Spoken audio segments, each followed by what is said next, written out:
हाय दोस्तों, कैसे हैं आप सभी। मैं डॉक्टर आनंद व्यास अगेन अपने यूट्यूब चैनल पर आप सभी का स्वागत कर रहा हूं और आशा कर रहा हूं कि आप सभी ठीक है, मस्त हैं और एंजॉय कर रहे हैं। तो आ चुके हैं अपन मोस्ट इंपोर्टेंट क्वेश्चन, जो सबसे ज्यादा ऑन डिमांड वीडियो है, आज बना हुआ है। कल आपका एग्जाम है, एडवांस में बेस्ट ऑफ लक। आपने कहा था कि लास्ट जो आपने सर क्वेश्चन बताए थे उसमें 8 आउट ऑफ 6 हिट हो गए हैं, मीन्स के वो आ गए एग्जाम के अंदर। तो बहुत बहुत बधाई, आप सबने वो वीडियो देखा और अच्छे से आपका पेपर गया, ऐसी मेरी आशा है। और आज अपन कुछ मोस्ट इंपोर्टेंट क्वेश्चन की बात करने वाले हैं लेबर लॉ के बारे में, रिगार्डिंग में। तो बिना कोई वक्त गवाए अपन अपना वीडियो शुरू करते हैं। इसकी रिवीजन भी हम चाहते हैं कि जल्द से जल्द आप तक पहुंचाए, तो ये मेरी कोशिश बनी हुई है कि आज ही आप तक सारे इसके रिवीजन के भी वीडियो मैं पहुंचा सकूं। ठीक है, आगे बढ़ते हैं। सबसे पहला जो क्वेश्चन एग्जाम के अंदर देखने को मिलता है वो मिलता है ईआरएम का। ERM stand for employ relationship management. ठीक है, एम्प्लॉय रिलेशनशिप मैनेजमेंट एग्जाम के अंदर बार बार देखने को मिलता है। और इसके टूल्स, अच्छा ये टूल्स को लेके कोई ऐसे कोई टूल्स नहीं है कि कोई 5-6 मेथड दिए हुए हों या अप्रोचेस दी हुई हों। टूल्स का मतलब कि आप एम्प्लॉय का रिलेशनशिप कैसे सुधारेंगे, आप ऑर्गेनाइजेशन में उसमें कैसे बेटर करेंगे। तो आप उसके लिए ग्रेवियर्ड हैंडलिंग प्रोसीजर बना सकते हैं, कंपनसेशन प्रोसीजर बना सकते हैं, कुछ एक्टिविटीज के लिए प्रोसीजर बना सकते हैं, कुछ एंगेजमेंट एक्टिविटी बढ़ा सकते हैं।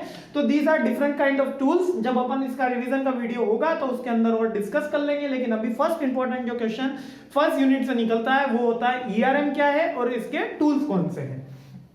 नेक्स्ट जो इसमें क्वेश्चन निकलता है पेमेंट ऑफ ग्रेजुएटी एक्ट। ये है तो वैसे 5th यूनिट का क्वेश्चन, लेकिन मैंने इसको इसलिए यहां पर पहले सेकंड नंबर पे रखा है क्योंकि अगर मैं एग्जामिनर होता, मैं आपका पेपर सेट करने वाला व्यक्ति होता, तो मैं ये क्वेश्चन जरूर देता। क्यों जरूर देता? क्योंकि ये जो ग्रेजुएटी है ये ना केवल वर्कर्स बल्कि सैलरी इंप्लॉइज के लिए भी काम में आती है, यानी लेबर और एम्प्लॉइज दोनों के काम में आती है।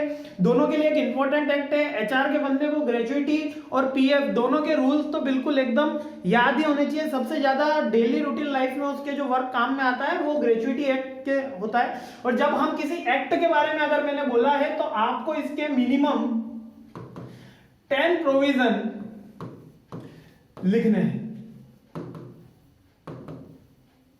ठीक है, मींस के कोई 10 आपको प्रोविजन इसके स्टेट कर देने हैं। आगे बढ़ रहा हूं। Challenges of industrial relation in India. Challenges of industrial relation in India के अंदर आपको जो इंडस्ट्रियल रिलेशनशिप है उसमें कौन कौन से चैलेंजेस आ रहे हैं, जैसे कि एम्प्लॉय काफी नैरो माइंडेड है, सेल्फ सेंटर्ड है, वो ग्रोथ की जगह वो अपने ही वर्कआउट को प्रेफरेंस देता है।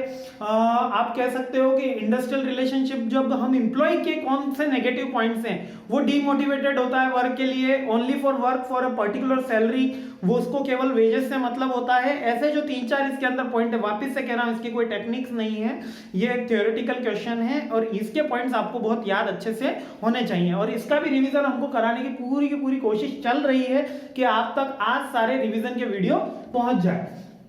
ठीक है, चैलेंजेस। नेक्स्ट जो थर्ड इंपॉर्टेंट क्वेश्चन है वो है चैलेंजेस। आगे बढ़ रहा हूं।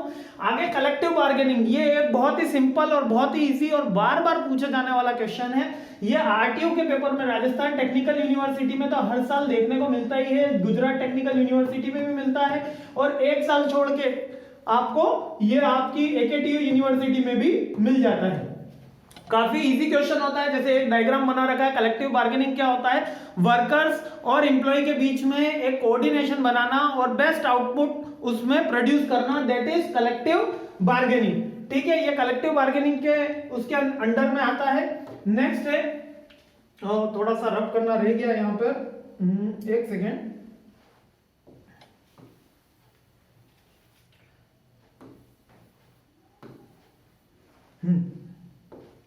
नेक्स्ट है the payment of wages act. जी, जैसे मैंने कहा कि ग्रेजुएटी एक्ट इंपॉर्टेंट है, उसी तरीके से पेमेंट ऑफ वेजेस एक्ट भी इंपॉर्टेंट है।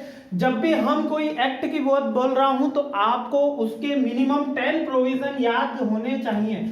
यहां पर आपको एक बात बहुत आसानी से समझा रहा हूं कि जो इससे पहले वाला पॉइंट था कलेक्टिव बार्गेनिंग, यहां पर जो अपने कलेक्टिव बार्गेनिंग का क्वेश्चन अपन करेंगे, अगर ये कल एग्जाम में मिलता है तो हो सकता है कि आपके 5 पेजेस में भी इसका आंसर कंप्लीट ना हो।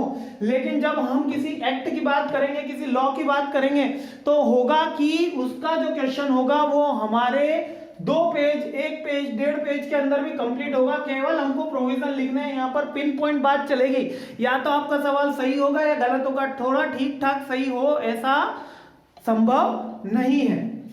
आगे बढ़ते हैं। Grievance handling procedure. Grievance handling procedure क्या है? ग्रेवियंस हैंडलिंग प्रोसीजर मींस कि कोई एम्प्लॉय को अगर कोई प्रॉब्लम होती है, कोई इश्यू होता है, कोई ग्रेवियंस होता है, तो वो कैसे सॉल्व करेगा, उसको कैसे उसको खत्म करेगा, उसको क्या आप प्रोसेस बनाएंगे। 30 डेज में वो कहाँ अप्लाई करेगा, 45 डेज में आप कहाँ अप्लाई करेगा, 7 डेज के अंदर वो कहाँ अप्लाई करेगा।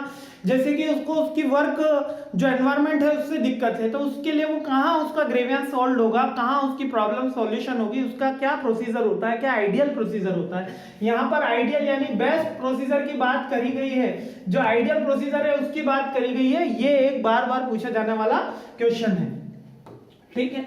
नेक्स्ट है वर्कर कंपनसेशन एक्ट। ये भी बहुत बार पूछा जाता है कि वर्कर को यदि कंपनसेशन दिया जाता है तो किन पैरामीटर पे दिया जाता है, और ये वापस से एक्ट है, तो मैं फिर से कह रहा हूं कि यहां पर कोई भी रूल्स आपको 10 रूल्स लिखने हैं, 10 से 12 कोई नियम लिख देने हैं, इसको बोलते हैं वर्कर कंपनसेशन एक्ट। अगला trade union act 1926, trade union act 1926 और 2019। अब ये अमेंडमेंट है, इसके अंदर दोनों एक्ट ऐसे ही हैं, वैसे अधिकतर ये 1926 ही पूछा जाता है, अमेंडमेंट का कोई ज्यादा आपका इशू नहीं है, तो केवल ट्रेड यूनियन एक्ट 1926 भी आप लिख देंगे या 2019 में भी 26 के प्रोविजन लिख देंगे तो ज्यादा फर्क नहीं हुआ है, कुछ ही माइनर चेंजेस हुए हैं, तो आपका काम चल जाएगा। ये भी एक इंपॉर्टेंट पूछा जाने वाला क्वेश्चन है। 8 क्वेश्चन तक हम आ गए हैं, और ये लास्ट 9 क्वेश्चन जैसे मैंने बोला था, ईपीएफ एम्प्लॉय प्रोविडेंट फंड बार बार पूछा जाने वाला क्वेश्चन है। कितने परसेंट है, कितने पर्सन होते हैं तो ये बनाया जाता है, कहाँ पे बनाया जाता है, कौन सी इंडस्ट्रीज में एप्लीकेबल होती है, कितने परसेंट दिया जाता है, ठीक है, और ये कितने मिनिमम टाइम के बाद ड्यूरेशन जो 6 महीना है उसके बाद ये आप विड्रॉ कर सकते हैं, कुछ उसमें परसेंटेज विड्रॉ कर सकते हैं, इस पे लोन भी लिया जा सकता है। An numbers of the benefit होता है, 12% है अभी, 12% बेसिक का दिया जाता है, 12 + 12 12 एम्प्लॉय देता है और 12 एम्प्लॉयर देता है, तो 24% का टोटल इसके अंदर दिया जाता है। These are the 9 most important question for tomorrow exam. I hope I clear to each and every one of you. मुझे जरूर बताइएगा कि इस 9 में से कितने आपके मेन एग्जाम के अंदर हिट हुए। Thanks for watching this video. मैं जल्द से जल्द इसका रिवीजन क्लास भी आपके साथ लेके आऊंगा। Thank you.